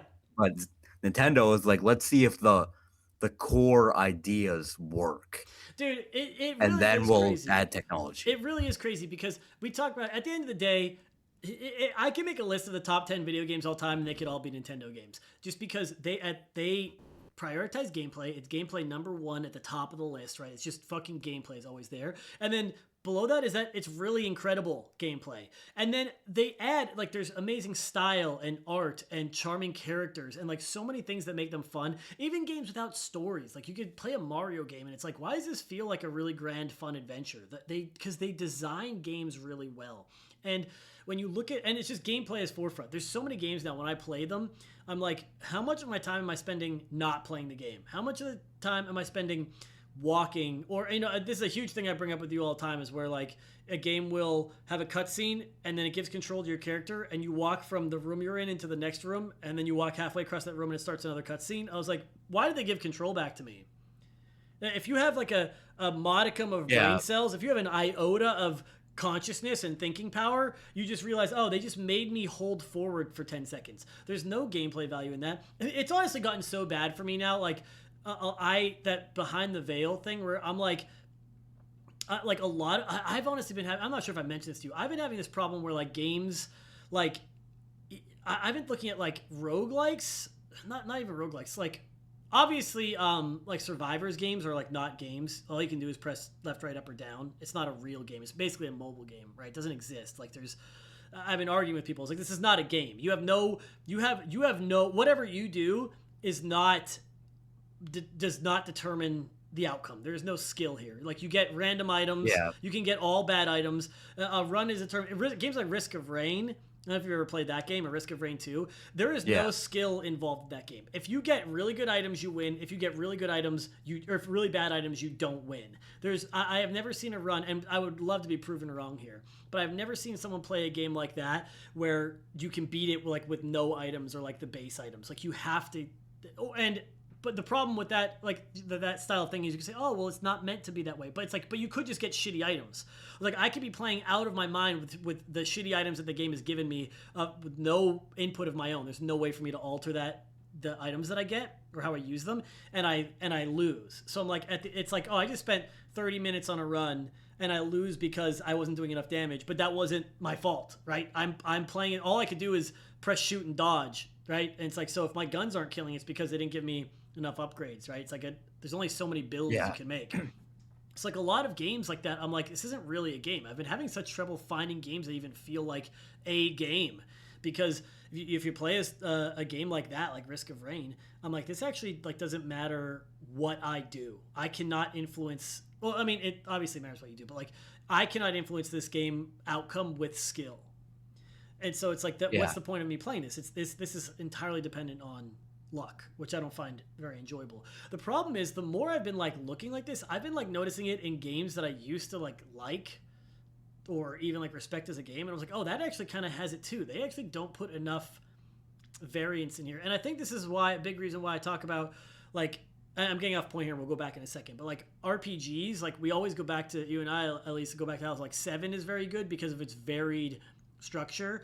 And it's the same thing with Breath of the Wild, where you and I can have entirely different experiences and come to the end. And I think that is like now my highest point on whether a game is good or not, if it is dynamic instead of static, right? Even with the original Mario Bros, like when you get to a Hammer Bro, you can either try and sprint over his head in between jumps, or you can wait for him to jump up to the platform and bop him from below and kill him, or you can have a big mushroom and you can try and run through him. There's 3 different ways you can play it right there, right? Or you can have a fire flower and kill him. There's 4 different Yeah. ways you can play the original Mario when you come across a Hammer Bro. But like, if we're playing Breath of the Wild, or we're playing Final Fantasy 7, it's like, oh, I had Cloud using ice all here. You're like, oh, I had Barrett farming his limit breaks. Oh, I had Red 13 buffing everyone nonstop, and they're all viable and they're all different ways that we can play. But like a lot of games are reduced into this. Oh, I just like you can't really influence the outcome, and Yeah. it's like I even like Like, what did you do against this boss in the new God of War game? The same thing everybody else did. yeah, it's like you don't have.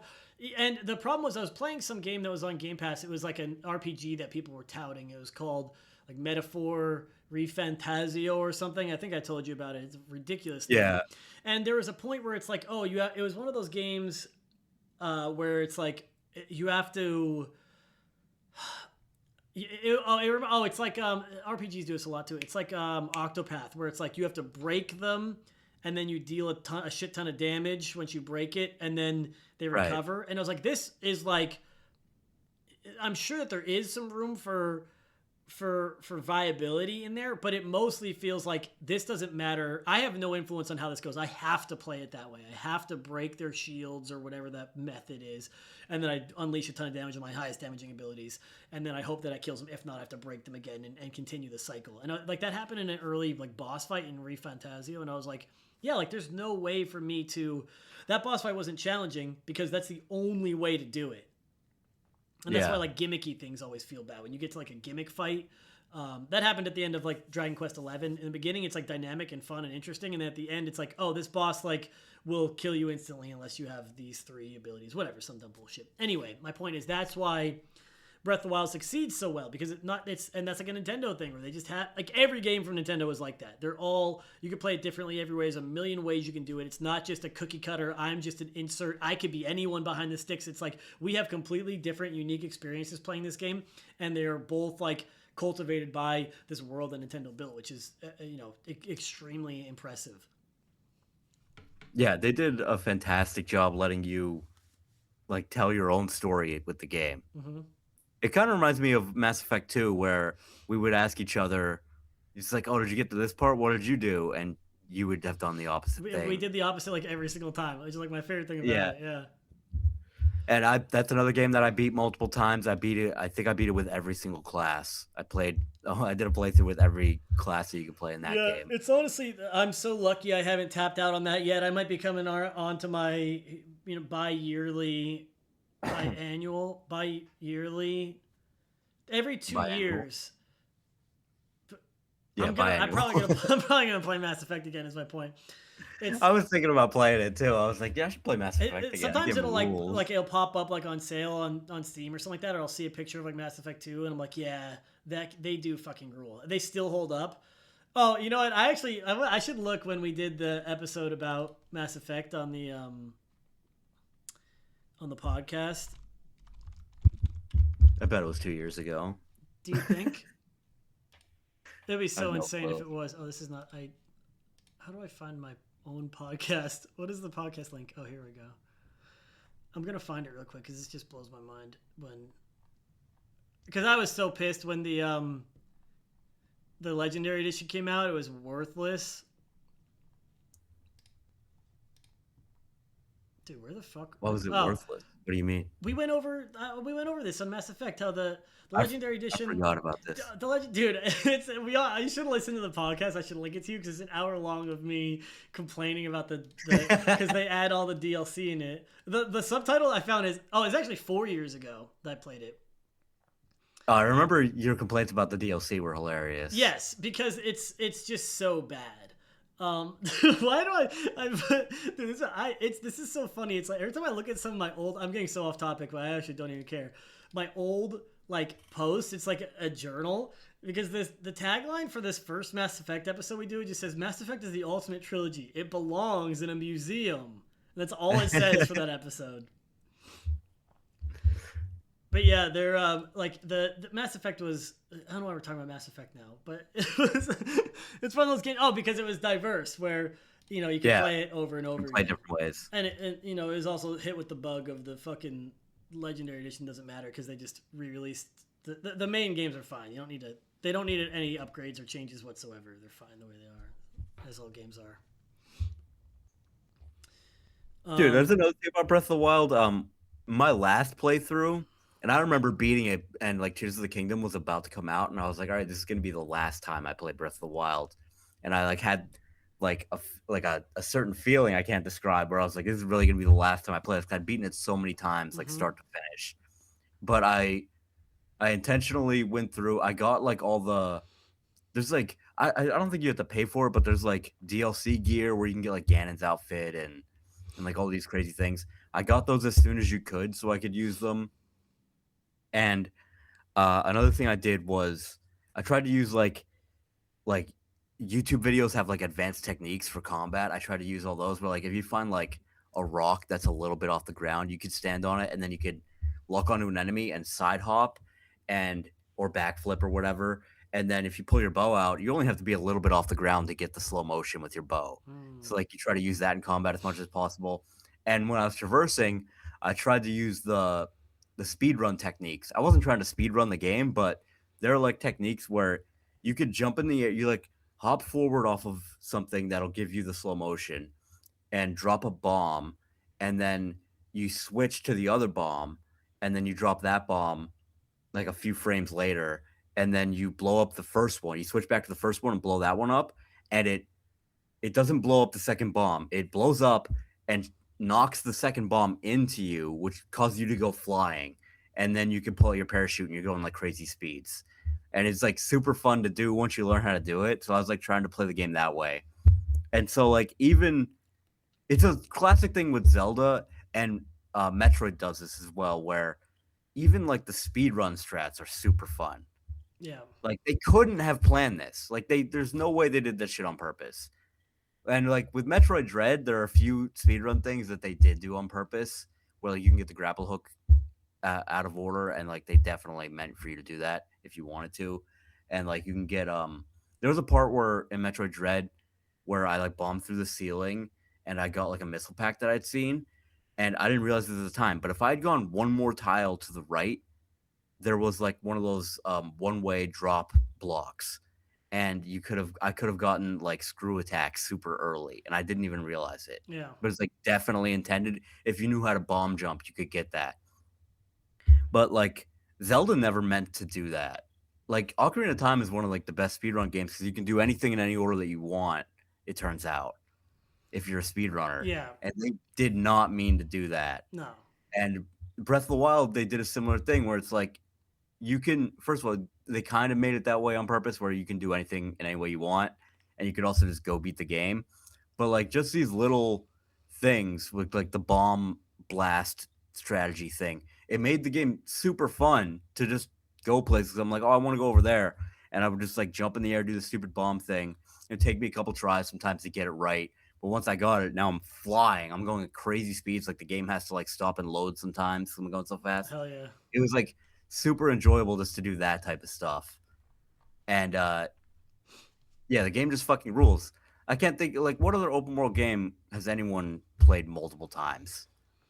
I beat the game so many times it doesn't even make sense. Yeah, I can't think of any even open world games that are enjoyable because the open world part of them are like collectathons where the only thing to do in these other sections are just like collect items that really feel worthless and shit like that. Yeah, go And get 1,000 fucking silver glowing feathers in yeah, Assassin's and Creed. it's like, yeah, who gives a fuck about that? Like, you'd have to be a head case to want to do something like that as like your open world activity.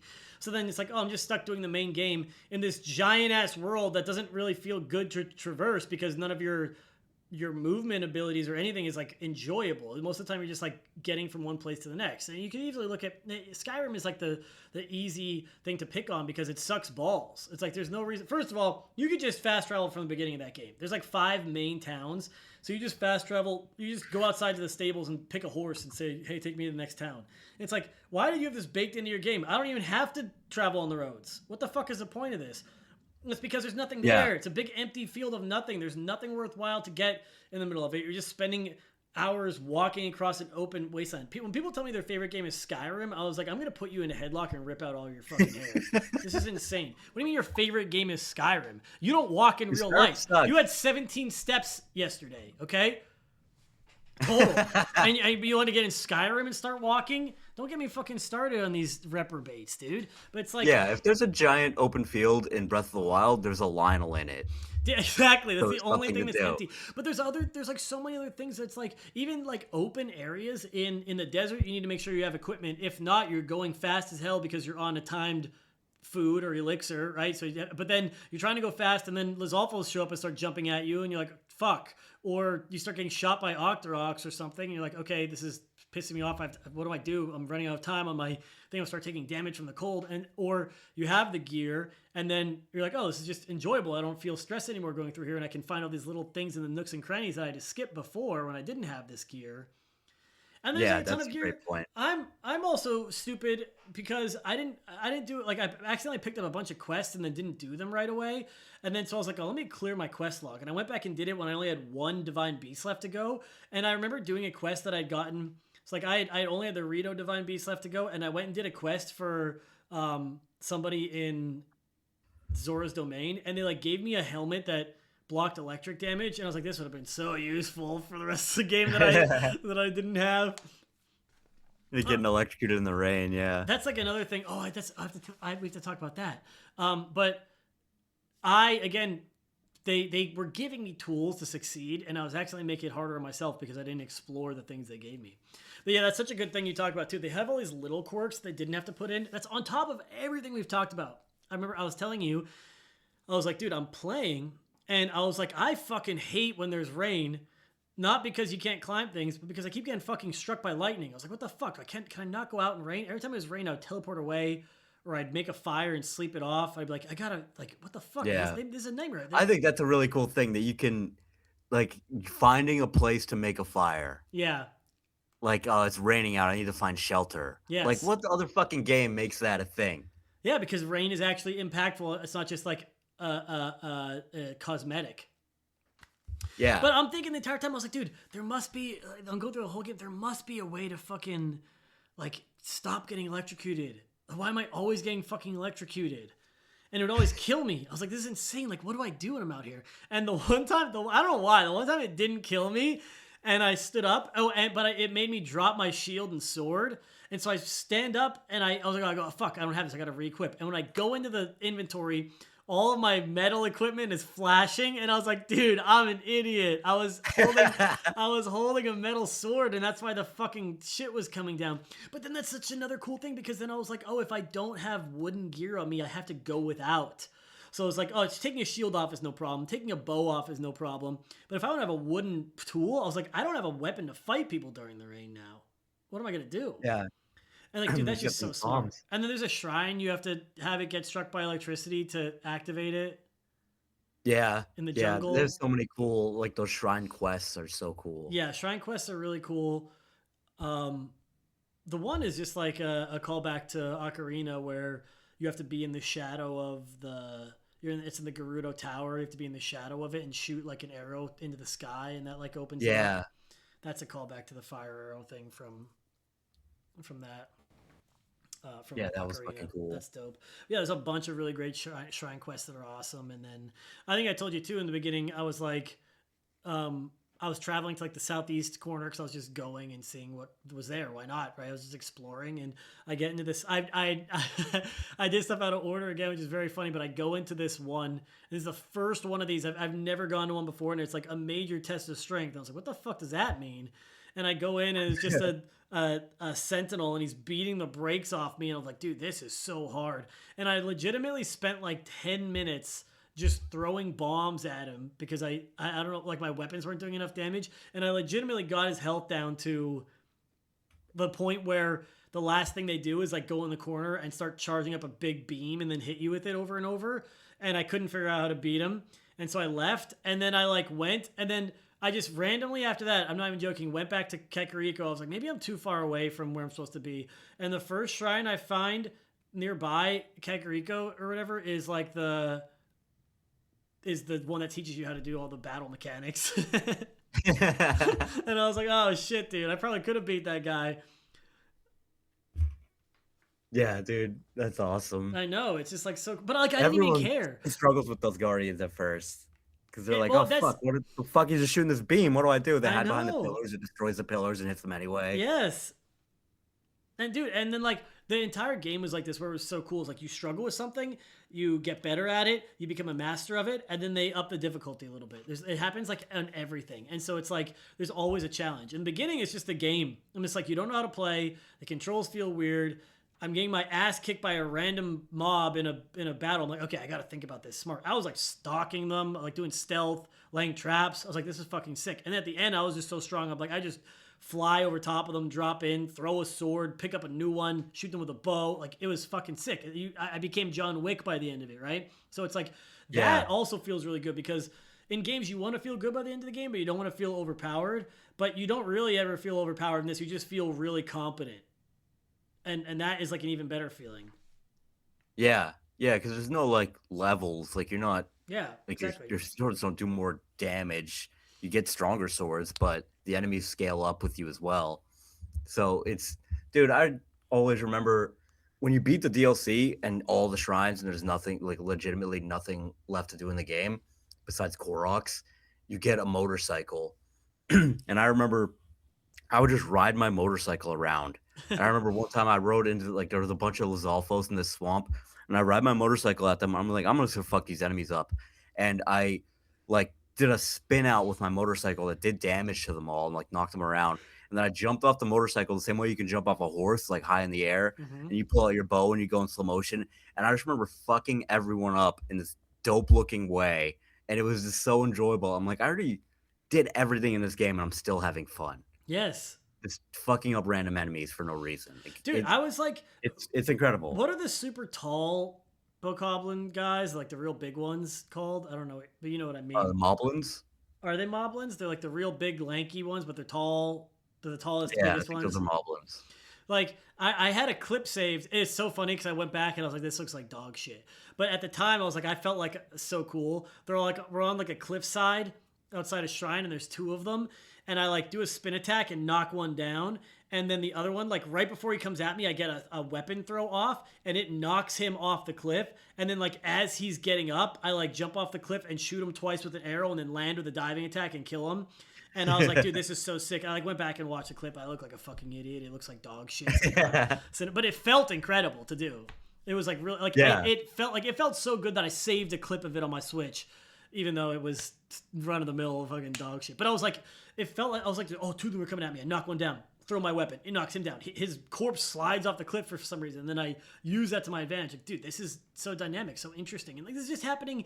There is nothing to gain from this except for killing these guys. There's no reason to. You don't have to engage in whatsoever, but it was just fun to do. That's like the opposite of most games where I run past the enemies if I don't have to. I was like, oh, I gain nothing from this. I was like, Yeah. it's just fun to fight.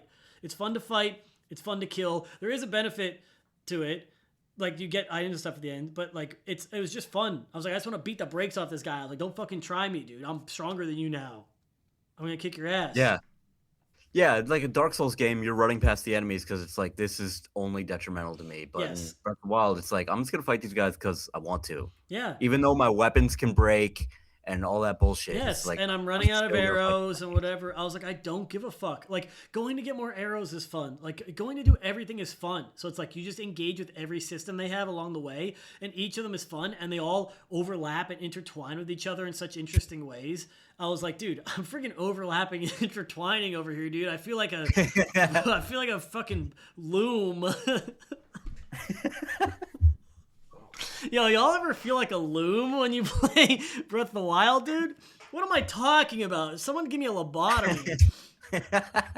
Oh my god, dude! I said I feel like a loom. But no, the systems are so interesting, and I really do mean that, where they feed into each other. It's like, so the fighting is only worthwhile because, well, it's because it is just fun. But then it's like, oh, I broke my sword, but I pick up the spear off this mob and I use it to kill the other two, and then it breaks in killing them, but it's like, okay, well, I'm down 2 weapons, but I killed 6 people and I got all of their gear from it, and I go and make an elixir which makes me run faster, which is probably my favorite one ever. You just fucking speed around like a fucking freak. Yeah. And then I'm running faster, and then I go run to Beetle, and I go buy more arrows, and I was like, I'll use exclusively arrows in my next fight to get the kill so I can get more weapons to use with melee. And I was like, dude, this rules so much. And then like, oh, I need more rupees. Oh, I remembered a person in town told me they would sell me rupees, and I go and talk to or sell me rupees for items why can't I fucking talk? They would sell me.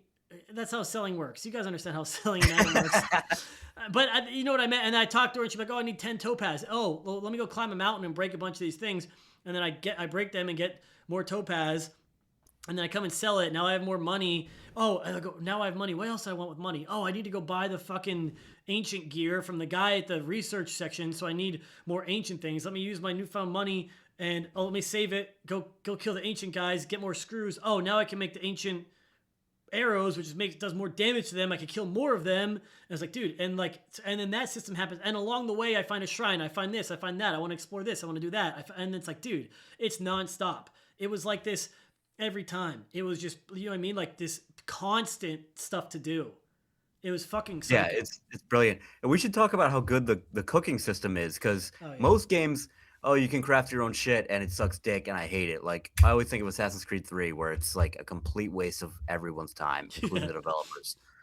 But in Breath of the Wild, it started out, they don't teach you how to cook. I mean, they give you a short little tutorial, and I remember you were saying you didn't know if you could get the cold gear at the beginning of the game. Yeah. Before you go to the mountain, you can. The old man who turns out to be the king's ghost or some shit, he'll give it to you if you go to his house, which is just like in a field, and he has like a journal, and if you read that, he's like, oh, I forget this recipe, like I should have wrote it down or whatever. And if you figure out what the recipe is, and it's just like meat with peppers, then it's meat and fish and peppers. Right. So if you do that, I'm pretty sure he gives you the shirt to resist cold. But they don't. Besides that, they don't tell you how to cook. Like they have like little hints in like the item descriptions, like, oh, cook this with monster parts to make elixirs or whatever. Mm-hmm. But I remember at the beginning, I was like, I don't know how does this work? Like, what the fuck? I cooked these things together and I didn't get the benefits, or I got like the fucked up dubious meal. Food, yeah. Yeah. And like eventually you figure out, it's like, oh, I can't mix ingredients. It's like, oh, monster parts can't go with fucking food or it's gonna fuck up. Well, you know and what's also cool about dubious food? You have to eat dubious food. You cannot throw it out. I didn't realize that. I tried to do it one time. You have to eat it, which I love. They make you eat your fucking mistake, and it takes up an inventory slot in your cooked food, which you only have so much. That's awesome. You have to eat. But they do tell you a little bit. I found this out the first day. Well, when I went to this is when I first found out how to start cooking and when I started utilizing it most. When I went to the Goron place, I was burning up and whatever, and so were my items, and I was like, how the fuck do I get through here? And then if you stop at the stables, there's a guy that's like, I'll sell you fireproof elixirs, and then you can look at the elixir that you already have and check the recipe. So I bought it from him, checked the recipe, and it said like, oh, 2 hardy lizards and a bokoblin horn or whatever. And I was like, oh fuck, I'll eat one of these, go find some fucking lizards, and I just wandered around until I found lizards on the mountain, and I can make my own. I actually don't think I found them right away. I think I found like something else that helped, but I was like, oh, well, what if I do it the same way? I found like 2 dragonflies. I put dragonflies in a Lizalfos horn. I was like, oh, this is actually it's a lesser elixir than the other one, but it still works. I can make my own now whenever I want. I know how, and that's like and now I have a general gist. Oh, and then you start experimenting. Oh, what if I do it with a higher level item instead of using a Lizalfos horn? I'll use a moblin whatever. Oh, that actually gives me more time. Oh, what if I use 3 dragonflies instead? 3 dragonflies and 2, and I make a full. Oh, that gives me more time. Oh, it actually gives me a high level versus a medium level if I don't use as much. And so experimenting in that is this other mini game where it's like, oh well, I have 10 of these. Let me see what I can do. You have a combo of 5. How do I want to spread this out? You know? Yeah. And they have sometimes multiple items. It's like the best crafting system ever. It's so good. And again, the reason why it works is because you're constantly getting items, and it's worthwhile to get the items. If I'm running through a swamp, it's like, oh, I just picked up 5 snails, and I'm not looking at them now. But I'm like, oh, and then I get to an area, and it's like, oh, I have to resist cold. And then I go, and one of these snails says they resist cold. It's like, oh, perfect. I found this 10 hours ago when I was wandering in some random fucking swamp, and now I have an item that helps me make an elixir for 3 minutes to do this. That's just enough time to get to where I need to go, and then or I die and then I have to teleport out. Okay, where did I get those 2 snails? Probably back here.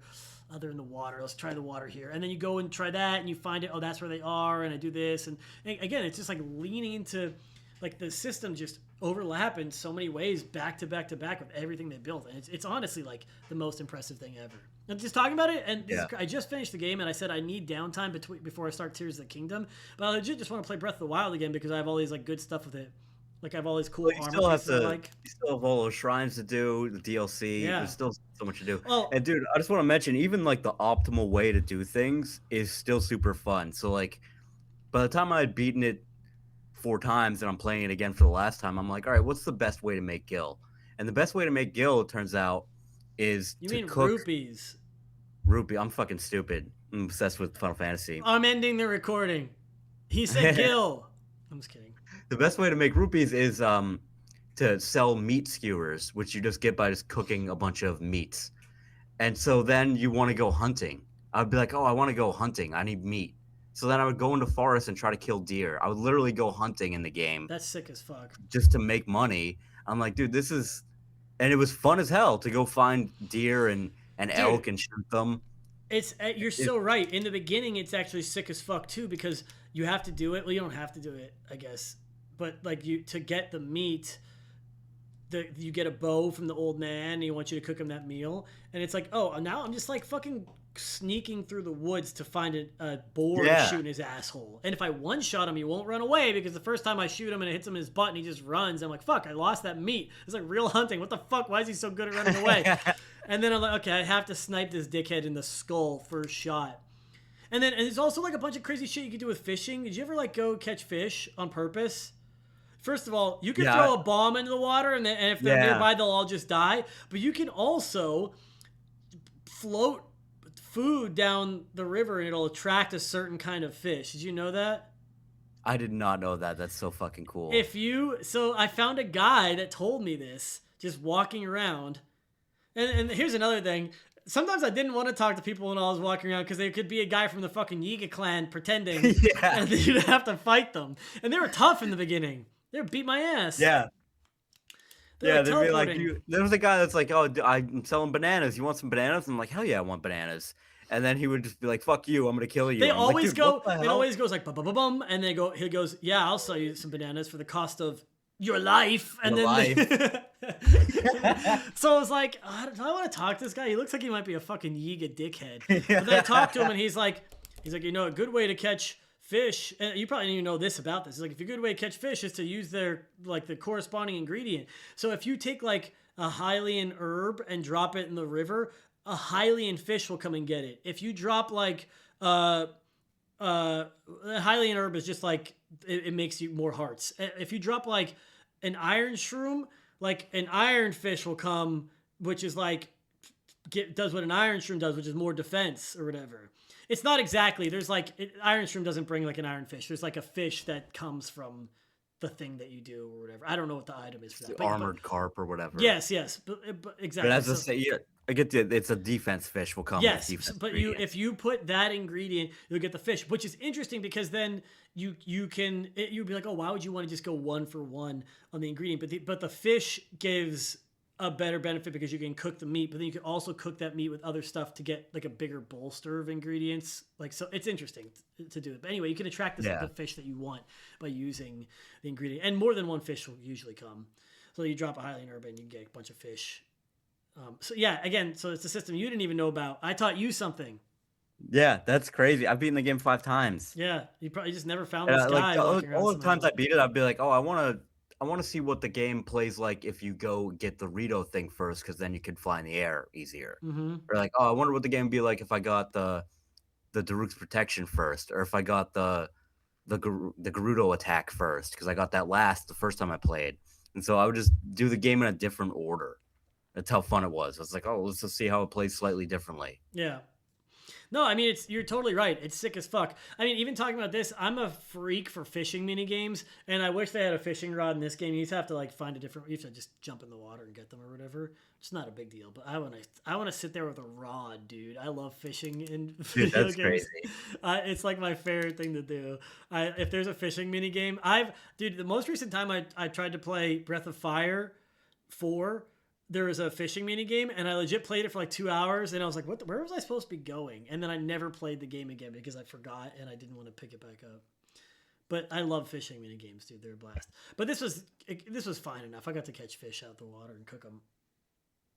Yeah, I really like the bomb fishing thing was really cool to Yeah, make. Like throw a bomb. You're like, oh, there's all these fish. They keep running away when I jump in the water, and it's like you just throw a bomb in and get like 50 fucking yeah. fish. You just throw. You're like this doesn't work. That's the thing about the entire game. You go. There's no way they programmed this in, and then it does. Do you know if you're if you're in an icy area and you have a flame sword on your back, it helps your resistance. Yeah, That's yeah, crazy this shit too. is so cool. I You can figured do that the out. opposite as well. Yeah, if you have the ice sword in the Goron area. The heat areas, yeah. I figured it out by accident because I was in a snowy area and they had like a ice thing you had to melt, and I pulled my sword out and I was like, wait, I'm not taking damage anymore.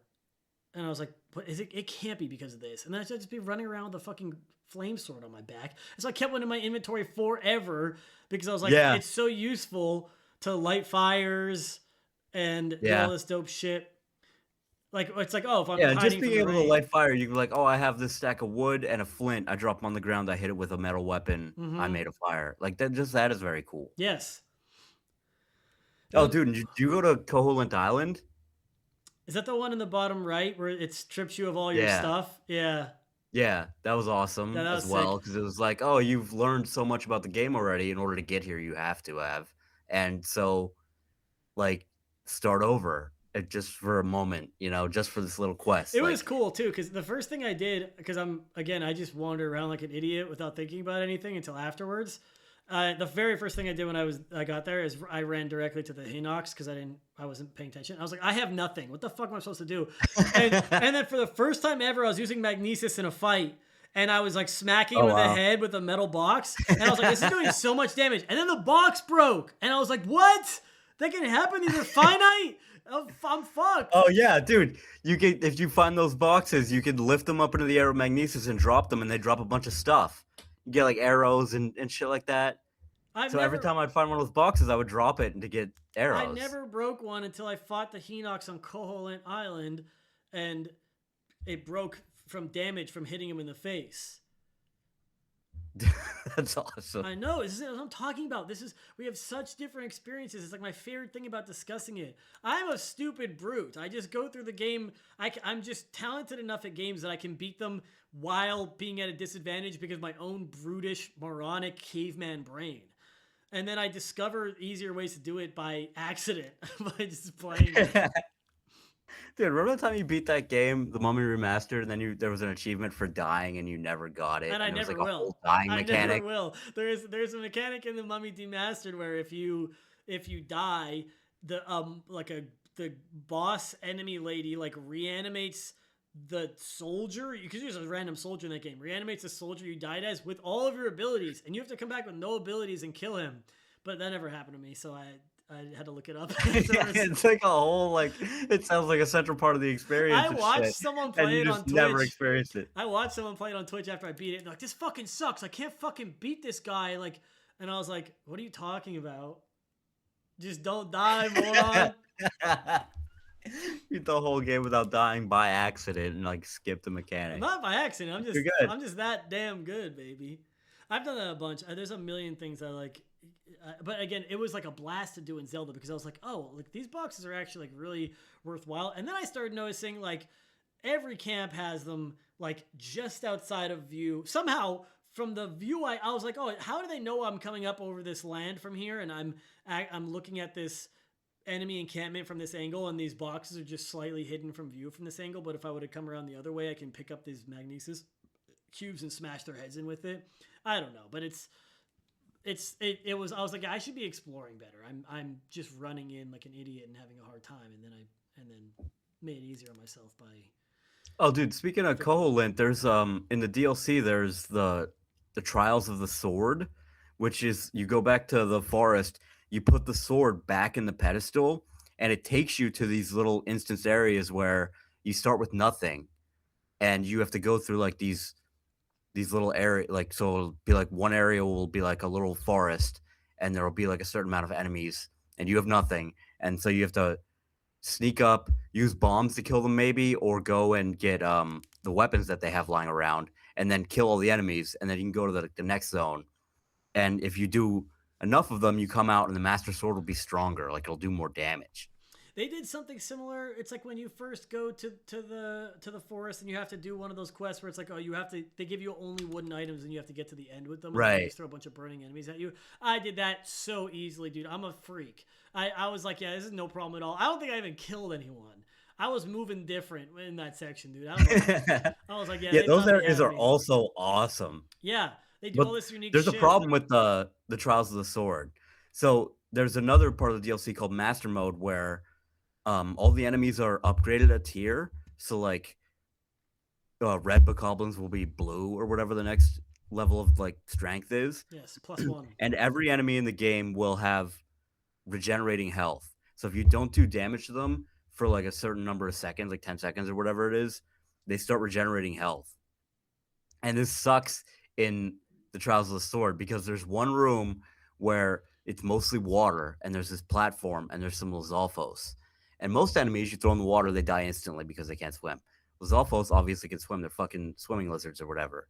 So these fucking scumbags, you only have so many weapons in each zone that you can get. And so you are attacking these Zolfos, they get flung backward, they land in the water, and then they just shoot water streams at you infinitely forever, and they start regenerating health, and you only have so many arrows. And so like I couldn't beat this part for like years. I was like, what the fuck am I supposed to do? Like they just regenerate. And I legitimately think this is like something they overlooked because like I like looked up solutions on the internet to like how the fuck do I beat this room in Trials of the Sword on master mode, and like you have to like abuse sneak attack and like do this corny shit, and everyone was complaining about it, and most of the time when everyone's complaining about it, it's because they all suck dick at the game. Yeah, But I think they had a legitimate complaint because like I did not know what to do. it's Like called you can't Master throw Mode, bombs at them dumbass. fast enough. Yeah, that's true. I'm Get not together. masterful enough. But after that one room, like there are rooms after that with like you have to fight like three Lionels at the same time, and you only have enough shit for like there's guardians you have to fight, and you have limited hearts and like you like limited weapons. It was all easier than this fucking room because the fucking Lizalfos can regenerate infinitely. Everything else was easy as shit compared to this fucking room. But other than that, it was very enjoyable, like little thing to make your sword stronger. So it'll be like a certain number of rooms, and then there'll be like a break room where like there's a bunch of trees you can cut down that have fruit in them that you can pick up, and then there'll be like a cooking pot where you could cook a bunch of food. Oh, that's cool. And so like you have like a break room where you can prepare for the next set of stuff. So it was really well done It is and dope crazy. as shit. You do mention that, but it is like interesting where when you're also just exploring.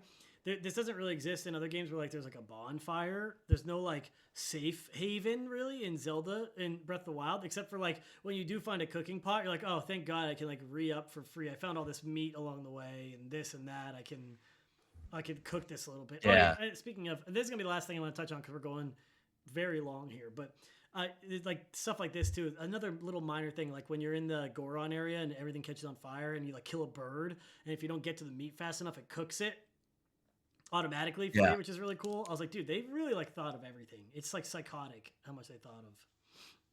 Yeah, it's insane. And it all meshes together perfectly to make a Yeah. great experience. If you had to describe the type of thing that you feel like, the type of inanimate object you feel like because of the mesh that you described, what would it be? uh But Definitely no. not a loom.